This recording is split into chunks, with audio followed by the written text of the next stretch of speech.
როგორ ხედავთ ამ მოთხოვნების ფორმირებას? კი, მოგესალმებით, ყველგან ეს მოთხოვნები არ არის ურთიერთ გამომრიცხავი, რა თქმა უნდა.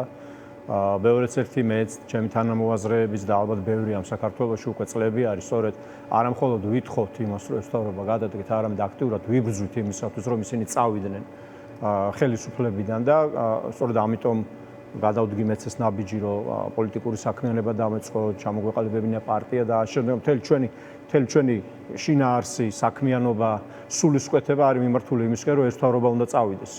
მთავრობა, რომელიც მით უმეტეს დამარცხდა არჩევნებში. ამიტომ მივესალმები ამ აქციასაც და რა თქმა უნდა, ყველა ფორმით, ყველა შესაძლებლობით უნდა დაუპირისპირდეთ მათ, უნდა დავასუსტოთ და უნდა ვაიძულოთ, რომ დათმონ ის ძალაუფლება, რომელიც მათ აღარ ეკუთვნით გასული არჩევნების შემდეგ.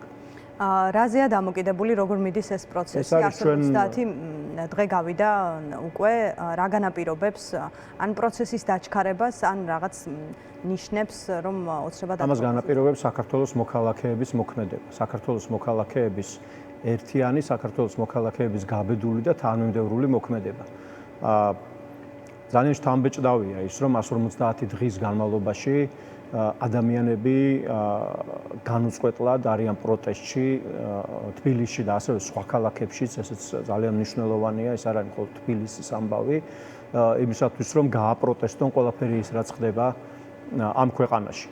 როგორ მივალთ გამარჯვებამდე? გამარჯვებამდე მივალთ სწორედ თანმიმდევრობით, ერთიანობით და კიდევ უფრო მეტი ადამიანის გააქტიურებით. ეს ბრძოლა არ არის არც სამოქალაქო აქტივისტების ბრძოლა მხოლოდ, ეს ბრძოლა არ არის არც მხოლოდ ოპოზიციური პარტიების და არც ეს არის საყოველთაო ბრძოლა, თუკი ჩვენ გვინდა ვცხოვრობდეთ თანამედროვე, თავისუფალ და დემოკრატიულ საქართველოს, სადაც იქნება არა ბატონყმური წყობილება, არამედ დემოკრატია და სადაც ვინ უნდა მართავდეს ქვეყანას, გადაწყვეტს არა ვიღაც ერთი კაცი, არამედ საზოგადოება სამართლიან არჩევნებს. ამიტომ ეს არის ყველას ბრძოლა, ჩვენი საქმიანობით ვცდილობთ, რომ კიდევ უფრო მეტ ადამიანთან მივიტანოთ ჩვენი ბრძოლის სათქმელი და სულისკვეთება, კიდევ უფრო მეტი ადამიანი გავააქტიუროთ, კიდევ უფრო მეტი ადამიანი ჩავრთოთ ამ ბრძოლაში და ბრძოლის ველი გადის საქართველოზე.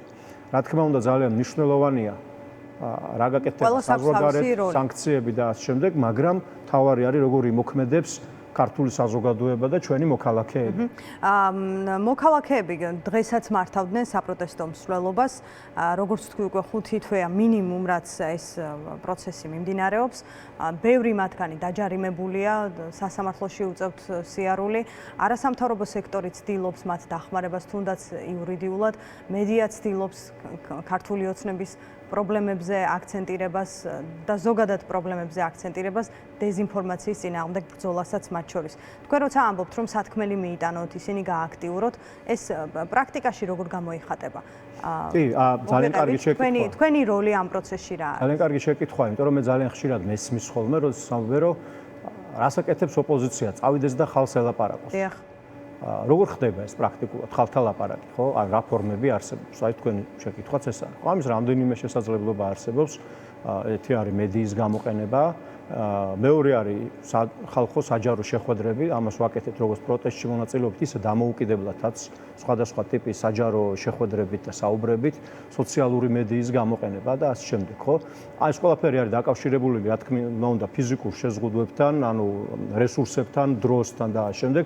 ჩვენ თავისუფლების მოედანი ჩვენი რესურსებიდან გამომდინარე ვაკეთებთ ყველაფერს, რაც ფიზიკურად შესაძლებელია. ვართ მედიაში, როგორც კი პატიჟებენ, ყველგან ყოველთვის ვართ პროტესტზე, ყველგან სადაც არის პროტესტი, ვართ საჯარო სივრცეებში, ვართ მედია სივრცეებში, ვართ სოციალურ მედიაში. ამიტომ მართალი გითხრათ, მე ხშირად მესმის ხოლმე კრიტიკა გარკვეულწილად დამსახურებულიც, რა თქმა უნდა, იმაზე, რომ ოპოზიციამ უნდა მეტი გააკეთოს. და ამას სრულიად ვიზიარებ და ოპოზიციამ რომ უნდა გააკეთოს მეტი, სწორედ ამიტომ ჩამოვაყალიბეთ თავისუფლების მოედანი, რომ ჩვენ თვითონ ვიყავით უკმაყოფილო იმითი თუ რას აკეთებდა დანარჩენი ოპოზიცია. თქვენ ფიქრობთ, რომ თავისუფლების მოედანი აკლდა ამ პროცესს? აბსოლუტურად აკლდა, იმიტომ რომ ჩემი აზრით ძალიან მნიშვნელოვანი არის მოთხოვნა დღეს საზოგადოებაში, რომ პოლიტიკაში მოვიდნენ ისეთი ადამიანები, რომლებსაც აქვთ კარგი, სუფთა, პროფესიული წარსული და რომელსაც შეუძლიათ არა მხოლოდ ის შეცვალო თუ ვინ არის ხელისუფლებაში, არამედ ის თუ როგორ კეთდება პოლიტიკა.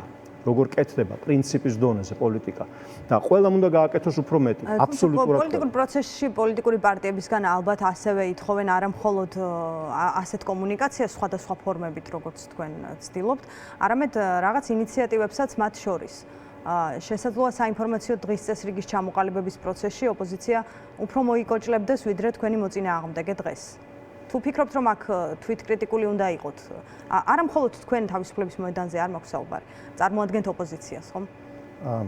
თავისუფლების მოედანს წარმოადგენთ ოპოზიციის ნაწილი. ქართული ოცნება, რომ შექმნას თვითკრიტიკული როგორ არ უნდა ვიყოთ? თვითკრიტიკული აბსოლუტურად უნდა ვიყოთ, როგორც ოპოზიცია, ასევე ყველა. ანუ არც ერთი სექტორი საქართველოში დღეს, არც ერთი ჯგუფი, ჩემი აზრით, არ არის კმაყოფილი იმით, რასაც აკეთებს, იმიტომ რომ ჯერ კიდევ ქართულ ოცნებას ხელში უჭირავს ძალაუფლება, ხო? არალეგიტიმურად, მაგრამ მაინც მას აქვს ეს რეპრესიის ინსტრუმენტები ხელში, რომლის გამოყენებაც შეუძლია, ხო? ჯერ კიდევ დამორჩილებული აქვს სასამართლო, სპეცსამსახურები და ამავდროულად. ამიტომ მე არ მეგულება საქართველოში არც ერთი ჯგუფი, რომელიც კმაყოფილი იქნება მანამდე, სანამ ეს პარტია ჯერ კიდევ არის ძალაუფლებაში და მათ შორის არის ოპოზიციაც, ხო, ყველას მეტი გვაქვს გასაკეთებელი, ჩვენს რა თქმა უნდა მეტი უნდა გავაკეთოთ, ჩვენ საკმაოდ შეზღუდული რესურსები გვაქვს, ახალი პოლიტიკური პარტია გვაქვს, არ გვაქვს დაფინანსება, არ გვაქვს დიდი მატერიალური რესურსები, რაც გვაქვს, ჩემი აზრით, ვაკეთებთ ბევრს, მაგრამ კიდევ უფრო მეტის გაკეთება გვინდა და ყველა მასე უნდა გააკეთოს. ჩვენ რამდენადაც შეგვიძლია ამ ყველაფერში ვართ ჩართული. ასევე თუ უფრო ზოგად სურათს ავიღებთ, ხო? ისიც უნდა გავითვალისწინოთ, რომ ჩვენ არ ვცხოვრობთ ისეთ ქვეყანაში, სადაც არის ბრძოლის თანაბარი პირობები. აი ძალიან ხშირად მე მესმის კრიტიკა და რო უსმენ ამ ადამიანებს, ეს კრიტიკა კი ერთი შეხედვით ზედაპირზე ობიექტურია, მაგრამ ცოტა სიღრმეში თუ შევხედავთ, ნახავთ, რომ ის არ ითვალისწინებს იმ ასიმეტრიებს, რომლებიც არსებობს ქვეყანაში, ხო? ის რომ ჩვენ ყავს ერთი პოლიტიკური პარტია, რომელიც არის მულტიმილიარდერის პარტია, რომელიც აკონტროლებს სასამართლოს, პროკურატურას, პოლიტიკური ინსტრუმენტია მათ ხელში სკოლა, უნივერსიტეტი, საგანმანათლებლო ცენტრები, ყველაფერი, აქვს ბევრი ფული, ცალკე კიდე ტელევიზიები და ამავდროულად და ამას უპირისპირდება ოპოზიცია, რომელმაც მიუხედავად ყველაფრისა მას არჩევნები მოუგო. ხო, რა თქმა უნდა, მეტი უნდა გავაკეთოთ. მაგრამ ჩვენ როდესაც კრიტიკა იმისთვის რომ იყოს სასარგებლო, განა არ ვიღებ, ძალიანაც ვიღებ და ამ კრიტიკას ვიზიარებ და კიდევ ერთხელ მაგიტომ ვარ პოლიტიკაში. მაგრამ ცოტა უფრო მეტი სიღრმე ჭირდება იმას, რომ დავინახოთ რეალური პრობლემები, მაგალითად ხალხთან შეხვედრები. ყველა ამბობს, რომ ოპოზიცია მეც უნდა ხვდებოდეს ხალხს, ხო? ამის მეც რას აკეთებს? ყოველ შემთხვევაში მე ამის მეც არაფერს არ ვაკეთებ. ხალხთან საუბრის შესაძლებლობა, მედიაში სტუმრობა, პროტესტზე ყოფნა და ყველაფერი ისაც ვაკეთებ. როგორ? როცა ფიზიკურად ხვდებით მოქალაქეებს, აი ახლა შესაძლოა თქვენ ხვდები ვისზე გაქვთ აქცენტი, როცა ამბობთ, რომ რაღაც პრეტენზიები თუ უკმაყოფილება ოპოზიციის მიმართ არსებობს, მაგრამ მოქალაქეების მიმართაც მხრიდანაც იქნება უკმაყოფილება, მათ შორის ოპოზიციურად განწყობილ მოქალაქეებში. აი თქვენ რას იღებთ ხოლმე მათგან? რა მე პირადად ვიღებ რჩევებს. მე ვცდილობ, რომ არა მხოლოდ ჩემი სათქმელი უთხრა ადამიანებს, არამედ მათი სათქმელი უფრო მეტად მოვისმინო. მე ძალიან მიყვარს მოსმენა და აი ეს მოსმენა ყურის გდება, მართლა სერიოზულად მიიღება იმისა, რაც ამბობენ ეს ადამიანები, ჩემთვის ძალიან მნიშვნელოვანია და ალბათ ყველა პოლიტიკოსი ამას უნდა აკეთებდეს, ხო? და ვიღებთ, რა თქმა უნდა, ვიღებთ კრიტიკას იმაზე, რომ მეტი უნდა გააკეთო. ვიღებთ კრიტიკას იმაზე, რომ უფრო აქტიურები უნდა იყოთ. ვიღებთ კრიტიკას იმაზე, რომ კიდევ უფრო უკეთესად უნდა შექმნა დღის წესრიგი. ასეთივე კრიტიკა შეიძლება ყველა მიმართულებით იყოს, ხო? იგივე შეიძლება ითქვას მედიაზე, სამოქალაქო საზოგადოებაზე, არასამთავრობო ორგანიზაციაზე, ყველაზე, ვინც არის დღევანდელი ვითარებით უკმაყოფილო. იმიტომ რომ დღევანდელი ვითარება არის ჩვენი კოლექტიური შესაძლებლობების შედეგი. ჩვენ აქამდე იმიტომ მოვედით, რომ თავის დროზე სათანადოდ არ ვიმოქმედეთ. თავის დროზე შეცდომები დაუშვით ყველამ. თავის დროზე არ მოვიღეთ ხმა, თავის დროზე უფრო გადამწყვეტად არ ვიმოქმედეთ, რაღაცეებზე თვალი დავხუჭეთ, რაღაცეები გავატარეთ და ვთქვით, რომ არაუშავს. და ასე შემდეგ. აი ამ პატარ-პატარა ვითომ არაუშავს, თვალი დავხუჭეთ, შევაქციეთ, მე არ მეხება, იმას ეხება, მე არ შემეხება, არაუშავს, მოგვიყვანა იქამდე, სადაც ახლა ვართ. ჩვენ ყავს ისეთი ოპოზიცია, როგორიც შეძლო ამ საზოგადოებამ. ეს ოპოზიცია მარსიდან არ ჩამოფრენილა. ოპოზიცია ჩვენ ამოიზარდა ამ საზოგადოებიდან და როდესაც ეს საზოგადოება შეძლებს მეც, ჩვენ გვეყოლება უკეთესი ოპოზიციაც. ამაშია სიმართლე. რა თქმა უნდა პასუხისმგებლობა ყველას აქვს და რაღაცნაირად საზოგადოებაზე პასუხისმგებლობის დაკისრება ხომ არ გამოგდით? არანაირად, არა, ეს იმიტომ რომ საერთო ქვეყანა, საერთო ბრძოლა პოლიტიკურ პარტიებს, რა თქმა უნდა, მეტი მოეთხოვებათ. მეც ყოველ დილა ჩემი როცა ამბობთ რომ რაღაც შეცდომები დაუშვა ოპოზიციამ, სადღაც თქვით რომ არაუშავს ეს მე არ მეხება ან გაატარეთ ეს სიტყვაც გამო. არა მარტო ოპოზიცია. არის დღეს ისეთი რამ, რაზეც ასევე მეტი ყურადღებაა საჭირო. ფიქრობთ რომ არაუშავს დღეს არ უნდა ითქვას და ამბობთ. ახლა არა ამას ახლა ვერ ვიტყვი, უბრალოდ მე შემიძლია ვთქვა რომ რაღაცეებზე იცით როგორ ძალიან მარტივად შეიძლება რა ამაზე ლაპარაკი, იმიტომ რომ მეტი არის ყოველთვის უკეთესი. რაღაცას უკეთესად გაკეთება, ყოველთვის ჯობია რაღაცას ნაკლებად უკეთესად გაკეთებას, ხო? ეხლა რომ მქონდეს შესაძლებლობა, მაგალითად მეც ვიმუშავებდი იმაზე, რომ უფრო კარგად ამეხსნა მოქალაქეებისთვის ის, რომ დემოკრატიული ცვლილება არ ნიშნავს რაღაც ომის საფრთხეს ამ ქვეყანაში მაგალითად, ან რაიმე სხვას. ეხლა რა თქმა უნდა, რეტროსპექტივაში რო გადახედა, ნებისმიერი ჩვენთაგანი უკან რომ მოვიხედავთ, ყოველთვის დავინახავთ მოვლენებს, რომლებზეც ვიტყვით, რომ ის რაღაც სხვანაირად უნდა გაკეთებულიყო. და მეც ვსწავლობ აქედან, აი ამ შეხვედრებით ადამიანებთან ურთიერთობით იმ კრიტიკით, რომელიც ისმის, ეს ჩემთვის არის შესაძლებლობა ვისწავლო, გავიზარდო, გაკვეთილები მივიღო და უკეთესად ვიმუშაოთ. უბრალოდ ჩვენი კოლექტიური პასუხისმგებლობაც უნდა გავაცნობიეროთ და არ უნდა ვაშენოთ ხელოვნური კედლები, ჩემი აზრით. ეს არის სახიფათო. ჩვენ თუ ავაშენეთ ხელოვნური კედლები რაღაც წარმოსახვით საზოგადოებასა და პოლიტიკურ პარტიებს, საზოგადოებასა და სამოქალაქო ორგანიზაციებს, მე ეს საზოგადოება აღარ დაგვრჩება. საზოგადოება შედგება პოლიტიკური პარტიებისგან, შედგება არასამთავრობოებისგან, აქტივისტებისგან, საჯარო მოხელეებისგან და ეს არის ჩვენ თუ აქ ავაშენებთ კედლებს, დავიქსაქსებით და წავაგებთ. კედლები კი უნდა ვაშენოთ, უნდა დავანგრიოთ და მაშინ გავიმარჯვოთ. აი ამ შეხვედრებზე მაქვს ერთი კითხვა, თქვენ ხვდებით მათ იმისთვის, რომ თქვენ საკუთარი ხედვა გააცნოთ, სათქმელი მიიტანოთ და მოემზადოთ ახალი საპარლამენტო არჩევნებისთვის, თუ ასევე პერსპექტივაში ხედავთ მომზადებას თვითმმართველობის არჩევნებისთვის. ჩვენი ამოცანა უკვე ნელ-ნელად გება დრო, რომ პოზიციები უფრო მკაფიო იყოს პარტიებში. ჩვენი ამოცანა ამ ეტაპზე არის ის, რომ უფრო მეტ ადამიანთან მივიტანოთ წინააღმდეგობის სათქმელი. წინააღმდეგობისა, რომელშიც ჩვენ ყველანი ვართ ჩართული და უფრო მეტ ადამიანს გავაგებინოთ ეს. ახლა პოლიტიკური პარტიისთვის ერთ-ერთი მთავარი ამოცანა და როლი არის არჩევნებში მონაწილეობა, ამიტომ ნებისმიერი პოლიტიკური პარტია, თუ კი მას აქვს პრეტენზია იყოს ეფექტური, წარმატებული პოლიტიკური ორგანიზაცია, საარჩევნო მზადებას იწყებს არჩევნების დასრულების მეორე დღიდან. ამიტომ ნებისმიერი პოლიტიკური პარტია ყოველთვის უნდა იყოს, ეხლა ვითხოვთ ახალ არჩევნებს, ხო, რომ ჩანიშნონ ეს არჩევნები, ხომ უნდა იყოს მზად. ამიტომ ჩვენ ყველანი უნდა ვიყოთ ამისათვის, არა მხოლოდ პარტიები, მედიაც, სამოქალაქო საზოგადოებას, დამკვირვებლებს და ეს საყოველთაო ამბავი უნდა იყოს.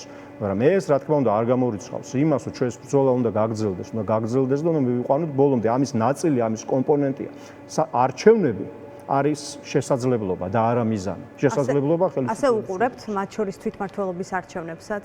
თვითმმართველობის არჩევნები აი ამ პირობებში, რომლებშიც ახლა ჩვენ ვართ, პირობებში, როდესაც ყოველდღე უარესდება საარჩევნო გარემო, აპატიმრებენ ადამიანებს, იმორჩილებენ საარჩევნო კომისიას, ცვლიან კანონმდებლობას და აი ამ პირობებში მე ვფიქრობ, რომ საუკეთესო გზა არის საყოველთაო ოპოზიციური ბოიკოტი.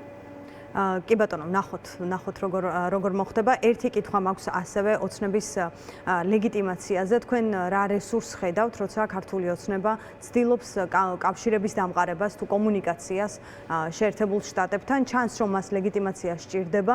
შესაძლოა სასაუბრო თემა მაგალითად ივანიშვილის სანქცირება იყოს შეერთებულ შტატებში, რადგან უკმაყოფილებაც ამ მიმართულებით გამოთქვეს მათ ახალი ადმინისტრაციის მიმართ. თუმცა ფაქტია, რომ რაღაც შეხვედრებს მართავს ლევან დავითაშვილი, რაღაც რა თეთრ სახლში ჰქონდა შეხვედრა, სახტების მაღალჩინოსანთან ჰქონდა შეხვედრა. ეს ნიშანია ლეგიტიმაციის მოპოვების თუ რესურსი? არა, ესე რა თქმა უნდა შეეცდებია რაღაც კონტაქტებზე გასვლას და მე ბუნებრივია არ გამიკვირდება რომ რაღაც კონტაქტები არსებობდეს. ეხლა შეერთებულ შტატებს ირანის ხელისუფლებასთანაც აქვს კონტაქტები და ხანდახან ისეთ ორგანიზაციებთანაც შედიან კონტაქტებზე, რომლებიც შეიძლება რაღაც წინადღეს წარმოუდგენელი იყოს. ანუ ეს ჩვეულებრივი პოლიტიკის საბაბი, მაგრამ ხელისუფლების ლეგიტიმაცია მოდის არა საერთაშორისო გარემოდან, არამედ ქვეყნის შიგნიდან. ამ ლეგიტიმაციას ეს ხელისუფლება ვერ აღიდგენს. მას დაკარგული აქვს ეს ლეგიტიმაცია ჯერ არჩევნებზე, პოლიტიკური ლეგიტიმაცია და შემდეგ უკვე იმ ზალადობის მერე რაც მათ ჩაიდინეს, უკვე მორალური ლეგიტიმაცია. მაგრამ შეხვედრა არაფერს ნიშნავს ამას. არა, შეხვედრა ნიშნავს კონტაქტებს, ეხლა ბევრი რამ არ ვიცით ამ შეხვედრის შესახებ. თუ კი დიპლომატები ხვდებენ, მაგალითად ამერიკის ელჩი როცა შეხვდა მაკა ბოჭორიშვილს და გომელაურთან ჰქონდა მგონი შეხვედრა, მაშინ სოციალში თვითონ მოქალაქეებს ჰქონდათ უკმაყოფილება, რატომ ხდება საერთოდ? არა, ეს ნორმალური ამბავია, ჩემი აზრით, ის შეხვედრა, როგორც ვიცი, ბოჭორიშვილის ინიციატივით გაიმართა. ქვეყნები, რომლებსაც ხშირად არც აქვთ ხოლმე რაღაც მეგობრული ურთიერთობები ან არანაირი ტრადიცია ურთიერთობებს, მაინც ურთიერთობენ ერთმანეთთან. მეორე მსოფლიო ომის დროს ერთმანეთთან დაპირისპირებული სახელმწიფოები, ომში ჩართული სახელმწიფოები ურთიერთობდნენ. რაღაც კონტაქტები რო არსებობს და ვიღაცას ელაპარაკება, ეს ცუდი არ არის. ეს პირიქით, ეს შესაძლოა იყოს შესაძლებლობა მათ შორის ჩვენთვის. ლეგიტიმაციის დაბრუნება ქართული ოცნებისთვის წარმოუდგენელია, იმიტომ რომ მან ეს ლეგიტიმაცია დაკარგა. არჩევნებზე, ძალადობის მერე, კონსტიტუციის დარღვევის მერე, ევროპაზე უარის თქვის მერე. არანაირი არც მორალური, არც პოლიტიკური, არც დემოკრატიული ლეგიტიმაცია მათ აღარ გააჩნიათ. თქვენ ფიქრობთ, რომ ეს გამორიცხულია თუ მუშაობთ იმისთვის, რომ ვითარება რაც არის ახლა ეს შენარჩუნდეს? არა, ჩვენ მუშაობთ იმისთვის. გამორიცხულია, რომ ხვალ შეიძლება სულ სხვა რეალობა დადგეს.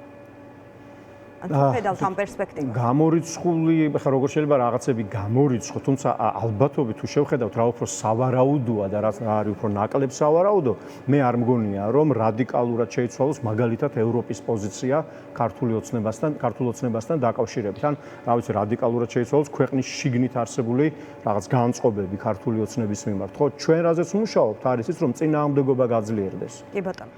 კეთილი, მადლობა. თქვენ მადლობა. მადლობა ლევან ცუცქირიძეს, თავისუფლების მოედნის თავმჯდომარე იყო ჩვენთან სტუმრად.